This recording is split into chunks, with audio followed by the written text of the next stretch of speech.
Title, टिक्की और झपकी वाली बिल्ली। सीन एक, गांव का नजारा विजुअल। छोटे छोटे घर, पेड़, पगडंडी। Voice over. गांव में टिक्की नाम का नटखट चूहा रहता था, चालाक और थोड़ी आलसी। और वहीं रहती थी म्याऊं, शरारती बिल्ली। दोनों का मुकाबला हर दिन मजेदार होता।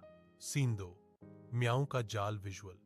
म्याऊं दूध के साथ जाल बिछा रही है। Dialogue my own. आज तो टिक्की पकड़ ही लूंगी। विजुअल, टिक्की धीरे धीरे जाल की तरफ आता है। डायलॉग टिक्की थिंकिंग, अगर मैं सीधे जाऊंगा पकड़ा जाऊंगा।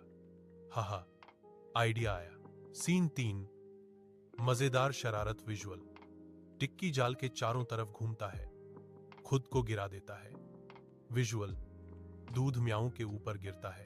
Sound effect, splash. डायलॉग मायून चिल्लाते हुए, अरे नहीं, पूरा गीला। विजुअल, टिक्की पेड़ पर कूदकर हंस रहा है। डायलॉग टिक्की लाफिंग, फिसल गया म्याऊं। सीन 4, केले के छिलके वाला मजाक विजुअल। टिक्की छिलके रखता है, म्याऊं फिसलती है। Sound effect, whoosh. Voice over, अगले दिन टिक्की ने केले के छिलके रख दिए। म्याऊं फिर गोल गोल घूम गई और टिक्की झूलते हुए हंस रहा था। सीन 5, दोस्ती का पल विजुअल।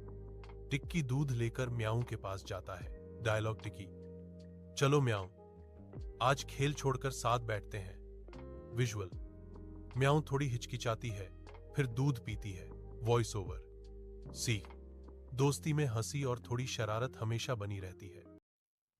8 साल का राहुल स्कूल से घर लौटता है। उसका छोटा सा शरीर थकान और भूख से दबा हुआ है। उसके फटे हुए कपड़े कठिनाई की बात करते हैं और एक गहरी उदासी उसके युवा चेहरे पर छा जाती है, क्योंकि वह गांव से गुजरता है।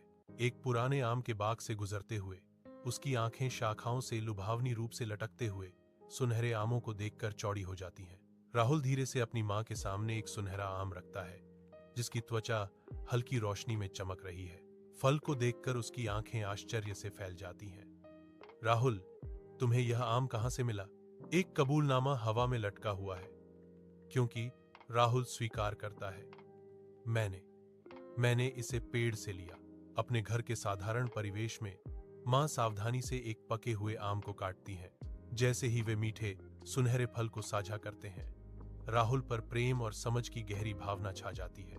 मां के कोमल शब्द गहराई से गूंजते हैं, बेटा, हमें दूसरों की मेहनत की चीजें बिना इजाजत के नहीं लेनी चाहिए, लेकिन मैं जानती हूं कि तुम्हारी भूख और कड़ी मेहनत की कमी ने तुम्हें ऐसा करने पर मजबूर किया।